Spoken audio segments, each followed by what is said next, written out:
I think it's perfectly asinine to even pause to think about them. You know, it's one thing to think that gold has some marvelous store of value because man has no way of inventing more gold or getting it very easily. So it has the advantage of rarity. Believe me, man is capable of somehow creating more Bitcoin. They tell you they're not going to do it. They mean they're not going to do it unless they want to. That's what they mean when they say they're not going to do it. Yeah. If they tell you there are rules and they can't do it, don't believe them. When there's enough incentive, bad things will happen. It's bad people, crazy bubble, bad idea, luring people into the concept of easy wealth without much insider work. That's the last thing on earth you should think about. If it worked, it would be bad for you because you try and do it again. It's totally insane. And by the way, I've just laid out a wonderful life lesson for you. Give a whole lot of things a wide berth. They don't exist.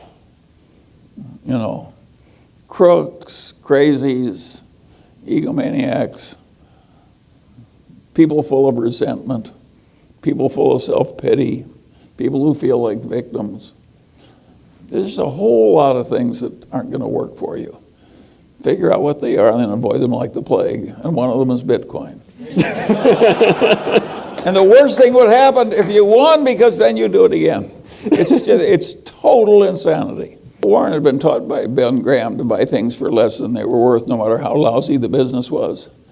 And you can't imagine a more lousy business than New England textile mills, because textile is congealed electricity. And the electricity rates in New England were about 60% higher than TVA rates. So it was absolute, inevitable, certain liquidation. Now, Warren should have known better than to buy into a totally doomed enterprise, but it was so damn cheap, he could buy it at a big discount from liquidating value. So he bought a big chunk and finally ended up in control of the business. But the business was going to die. So the only way to go forward from there was to wring enough money out of this declining textile business to have more money than he'd paid to get in and use it to buy something else. Well, that's a very indirect way to proceed, and I would not recommend it to any of you. Just because we did some dumb thing that worked, you don't have to repeat our path. And of course, we eventually learned not to buy these cigar butts when they were cheap and do these painful liquidations, and instead buy better businesses. That's the main secret of Berkshire. The reason that Berkshire has been successful as a big conglomerate, more successful than any other big conglomerate, so far as I know, any other big conglomerate in the world. The reason it's been successful is we try and buy things that aren't going to require much managerial talent at headquarters. Everybody else thinks they've got a lot of managerial talent at headquarters. And that's a lot of hubris. If the business is lousy enough, and it gets a wonderful manager, and the business has a lousy reputation, and the manager has a good reputation, it's the reputation of the business that's going to remain intact. You can't fix these really lousy businesses. You can wring the money out, whatever comes in liquidation, and do something else with it. But most lousy businesses can't be fixed. But at the time, Warren that's what he was doing. And so how did you convince him? I helped him. He bought a windmill company in a little town in Nebraska. And Warren didn't know anything about running a windmill company. He bought it because it was cheap. And he said, what do you do? Why can't you fix my windmill company? Who can you get to help me? I said, I've got just the man for you. And so one of my old colleagues from a transformer business who was an accountant, I said, he will fix your windmill company. And Warren was desperate. He just hired him on the spot. And Harry walked in the first day in this little town, this big collection of windmills and so forth. And a whistle blew, and the whole plant stopped for 15 minutes. And he said, "What the hell is this?" And he said, "Well, it's respect for the town. When anybody has a funeral, we blow this whistle and stop for 15 minutes. And Harry said, "That'll be the last time." And he just approached everything that way. And of course, another thing he did is he cut away all the fat that he didn't need, and then he found there were certain parts where we were the sole supply. And he raised all the price of those parts. You can see what a business genius we are. So how did you convince Warren to stop buying the bad apples and start buying the good apples? I think Warren, he gives me credit for that. He was going to learn it anyway. He just made so much money in this other stuff, and he'd been taught it by Ben Graham. Sure. It was hard for him to quit when he was just coining money. But he saw the point. And, well, you couldn't scale that business. And it was kind of scroungy and unpleasant, and you're firing people. Who in the hell wants to do that? So we just wrung the money out and bought better businesses. And we've been doing it ever since. Coming to business, not as business school graduates, but as people who had owned portfolios of securities. We thought like capitalists because we were always in the shareholder mindset. And a lot of people running the businesses think like careerists. And believe me, you got to think like a careerist to some extent if you're in a career. But it also helps to look at the business strategy problems as though. Another thing that I think really helped me is, particularly on my father's side of the family, my paternal grandfather was the only federal judge in Lincoln, Nebraska, the capital city of Nebraska.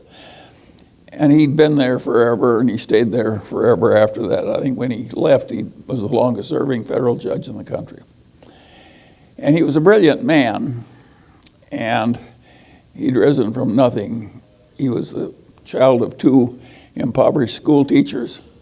And when he was raised in a little town in Nebraska, they'd give him a nickel to go buy the meat, and he'd go to the butcher shop, and he would buy the parts of the animal nobody else would eat.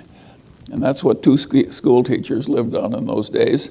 And the very indignity of it bothered him so much that he just determined to get out of poverty and never go back. And he did. He got ahead like Abe Lincoln, educated himself in lawyers' offices and so on. He had to leave college because he couldn't pay the tuition anymore. But he educated himself, and since he was utterly brilliant, it wasn't all that hard. And he had an attitude that was pretty damned extreme.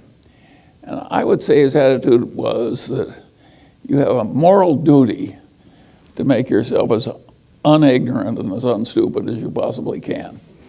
And that it was pretty much your highest moral duty. Maybe taking care of your family came first, but in the ranks of moral obligations, quasi-religious, well, he was conventionally religious, so it may have been a religious duty to him. But he really believed that rationality was a moral duty, and he worked at it, and he scorned people who didn't do it. On the other hand, as a judge, he started with the idea that why would anybody rob a train or whatever, federal crime in those days. And he was pretty hard on people who did it.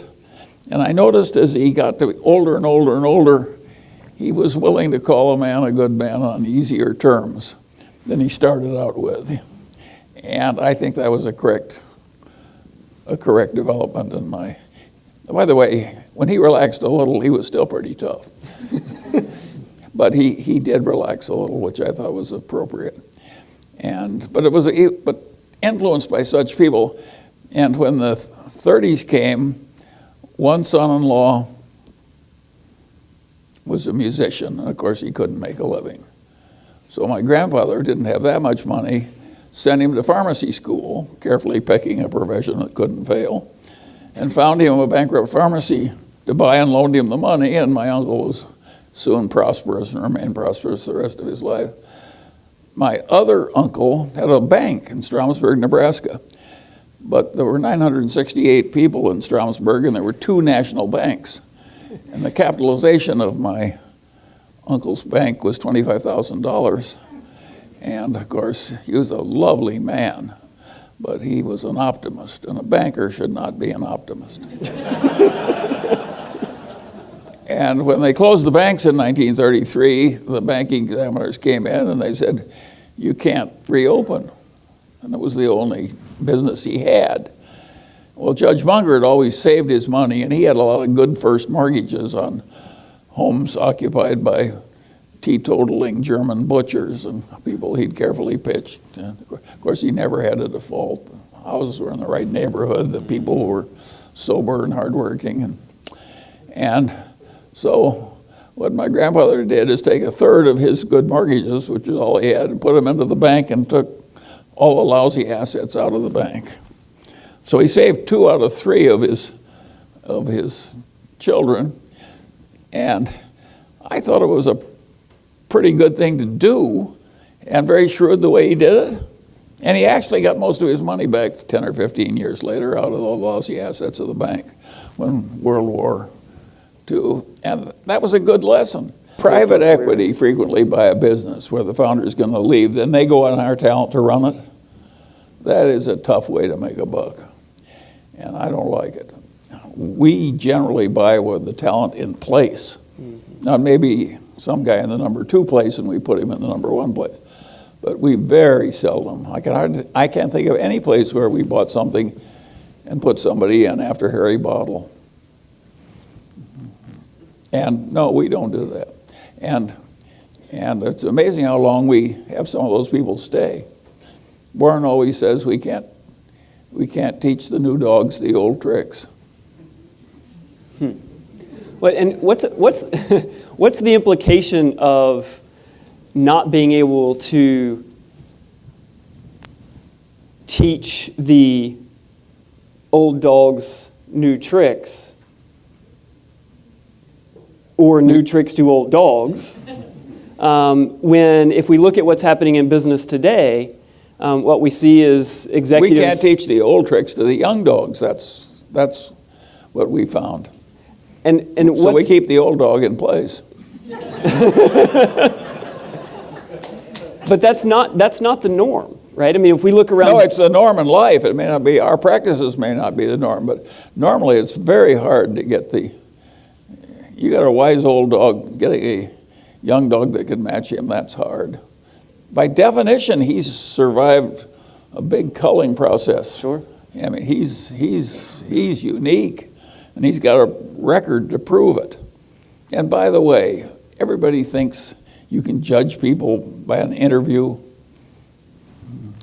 And of course, you know who you like and who you don't like. But everybody overestimates how much you can tell in prediction by meeting somebody. We all like to think that we have that capacity, but it's a vastly stupid type of overconfidence. The paper record has about 3 times the predictive value of your impression in an interview. And of course, we're buying great paper records. It's so simple. Well, it's fascinating to me if we look around business generally, the movement of people across firms, and there's always new dogs. And you've taken a contrarian position to that and managed Berkshire differently. Well, it isn't like of course we're still hiring young dogs into these businesses, but it's amazing how much of the record of Berkshire has come from the old dogs who are in the business when we buy them. Mm-hmm. You can't believe how good those people have been. There's one huge exception in the new dog department. I almost despise the business of executive search because I find that they really want to sell you the best that's available, even if it's no damn good. And I don't like that. But the best single expense that Berkshire ever had is we paid an executive recruiting firm to find us Ajit Jain to come into our little tiny insurance operation. He didn't have any experience in insurance at all. He was an honors graduate of the Maine Technical Institute of India. He was a very smart man. But he came in and created our whole it's the only big business we created from scratch. And Ajit did the whole damn thing. Of course, he talked with Warren every night. And so it was like father and son. Remember, this is a very Confucian company. But that was unbelievable. So we hired an executive recruiter. He brings us an Indian that has no experience at all in insurance. He talks with an old man every night, and it's now by far the biggest reinsurance business in the world. And it's been a gold mine. There's at least $60 billion in Berkshire of net worth that Ajit has created that we would not have created without him. Wow. David Ricardo he got the first order consequences of trade perfectly right. And it was not an obvious insight, and it was a great achievement, but he didn't think about the second order consequences. He wasn't mathematical enough to see, and he wasn't mathematical to think what would happen when one country had way higher living standards than another. And he like Adam Smith, he missed. And the main issue in a place like the United States is if you have an advanced nation and some other nation which is numerous, but the people, if anything, are better on average than yours in terms of their innate quality, which I think is roughly true of China. And they're in poverty. They're living in caves, and they're caught in a Malthusian trap. And you got an advanced economy, and you suddenly go into free trade. What is going to happen is, Ricardo proved it, both sides are going to live better, right? But the people here that are assimilating all the great economies of the world in China, they're going to go up way faster. So you go up 2% a year, and they go up 12%. And pretty soon they're the dominant nation in the world, and you aren't. Well, are you really better off? Well, the answer is no, and Ricardo never figured out any of that stuff. So I'm telling you that so that you can fix your inadequate knowledge of Ricardo. But one of the interesting problems of that is you can't understand Ricardo properly in thinking about the United States vis-a-vis free trade with China without thinking about the tragedy of the commons. Because if we had the only nation in the world, except for China, we could say we won't trade with them, we'll just leave them in their damned agricultural poverty, and we'll just, and we could probably have done that. But with the whole rest of the world we'll trade with, they're going to rise anyway. So we don't have any power to hold back the rise of China by not trading with them. So we had to do what we did. And once you do that, now they're going to be a greater power than we are. And the two of us are going to be big enough so we can accomplish pretty nearly anything we both want to do. So we have to be friendly with China. So you can imagine how I like Donald Trump complaining about the Chinese. It's really stupid. It's a compulsory friendship. It's a compulsory friendship. You'd be out of your mind to do anything else. Why wouldn't you want to have an intimate, friendly relationship with the biggest other power in the whole damn world? Yeah. Particularly when they got a bunch of atom bombs. It's just nutty. We have no alternative but to do this. And when that happens, you're going to get a certain amount of misery at the people who are competing with the Chinese as they rise from poverty with trade and so forth. That was inevitable. It's not the fault of a bunch of evil Republicans who don't love the poor. Yeah. That is just total balderdash. Yes, I really liked Omaha. It was a size where I knew a lot of the people who mattered and what they did, so I wasn't lost in a great metropolis. And I was very fortunate in the nature of my parents' friends, and I was fortunate in the public schools I attended were pretty remarkable by the standards of the time. And of course, most of my schooling was in the Great Depression. But that means I'm one of the very few people that's still alive who deeply remembers the Great Depression. And that's been very helpful to me. It was so extreme that people like you have just no idea what the hell it was like. It was really, there was just nobody had any money. The rich people didn't have any money. People would come and beg for a meal at the door, and we had a hobo jungle not very far from my grandfather's house. And I was forbidden to walk through it, which meant I walked through it all the time. And I was safer in that hobo jungle in the depths of the 30s when people were starving practically than I am walking around my own neighborhood now in Los Angeles at night. The world has changed on that. You'd think the crime would be less, but the crime was pretty low in those days. So at any rate, I had a very unusual bunch of experience to go through civilization in various phases, including the greatest recession. Well, I say it's one of the greatest recessions in 600 years in the English-speaking world. It was really something, and it was very interesting to watch, and also to watch it fixed. It was fixed by the accidental Keynesianism of World War II. Very interesting. And Hitler had fixed the Great Depression in Germany by the deliberate Keynesianism, but he wasn't doing it to stimulate the economy. He wanted to get even with all the people he hated, but he borrowed all this money and created all these armaments. And Hitler's Germany by 1939 was the strongest economic power in Europe, and nobody else was close. So, and you wouldn't understand that as well as I do if you hadn't lived through it. You just could see the place gaining traction. More and more and more and more, and pretty soon it was fixed. And of course, that was, in those days there were all kinds of people, most of my family, for they believed in hard money based on gold and not much welfare and so on and so on. So that I was raised among fairly backward people by modern standards. But they were backward in kind of a self-reliant way that I think was helpful. I've never regretted that I wasn't raised in a more liberal establishment.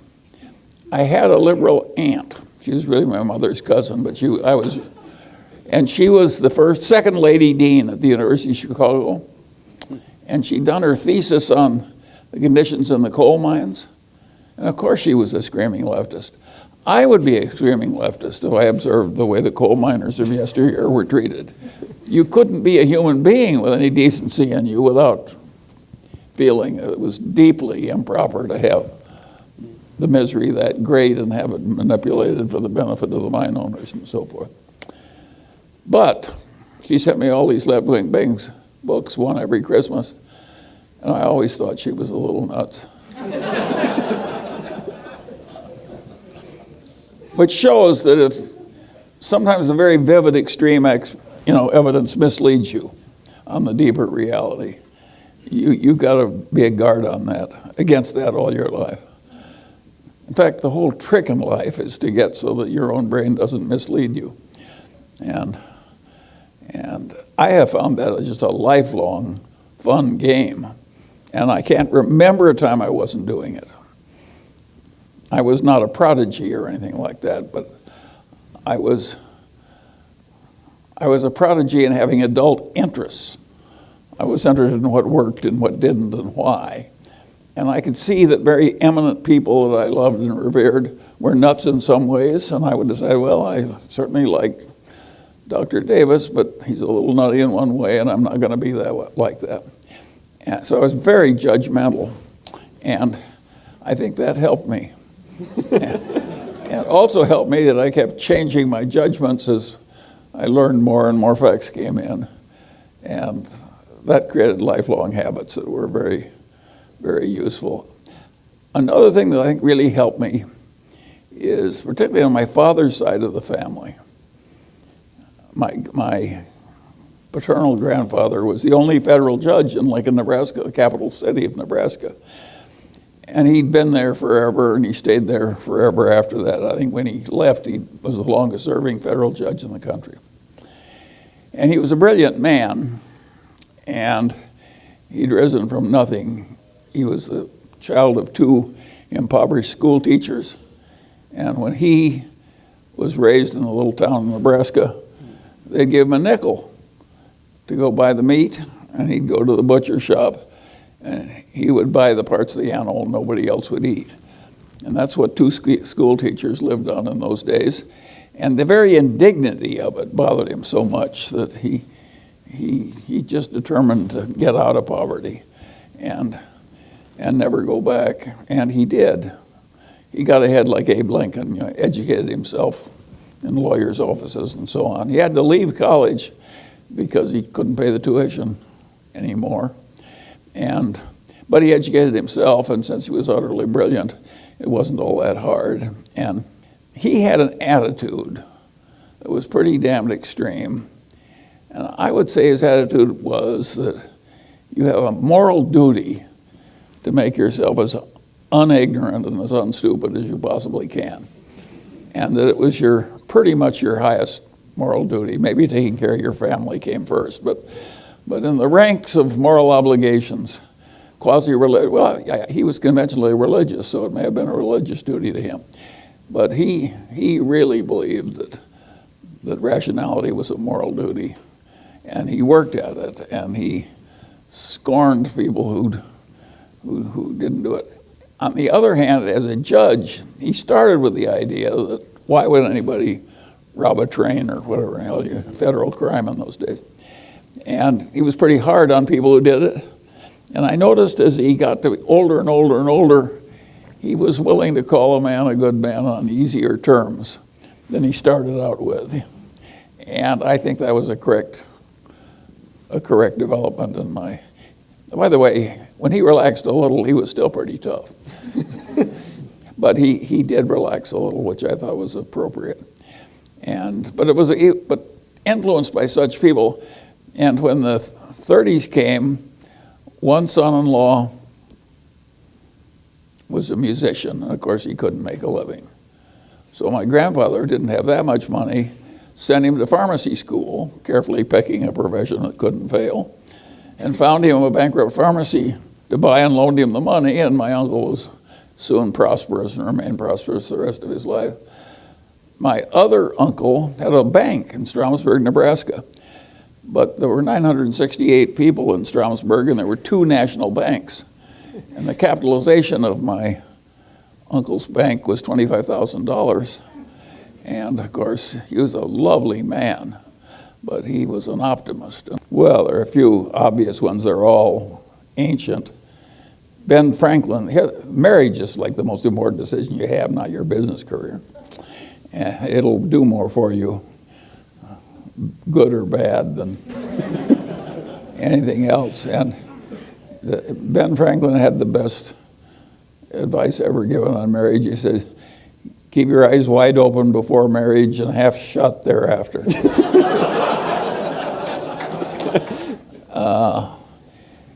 It's amazing how if you just get up every morning and keep plugging and have some discipline and keep learning, and it's amazing how it works out okay. And I don't think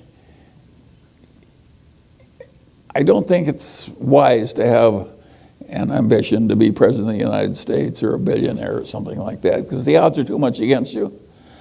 Much better to aim low. I did not intend to get rich. I wanted to get independent. I just overshot. And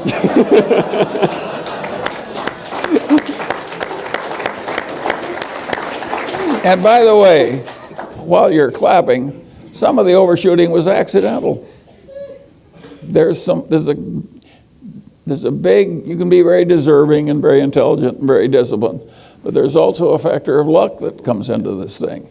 And the people who get the outcomes that seem extraordinary, they're the people who have discipline and intelligence and good virtue, plus a hell of a lot of luck. Why wouldn't the world work like that? So you shouldn't give credit for the unusual. A lot of the people, a friend of mine said about a colleague of his in his fraternity, he says, old George was a duck sitting on a pond and they raised the level of the pond. There are a lot of people that just luck into the right place and rise, and there are a lot of very eminent people who have many advantages and they've got one little flaw or one bit of bad luck, and they're mired in misery all their lives.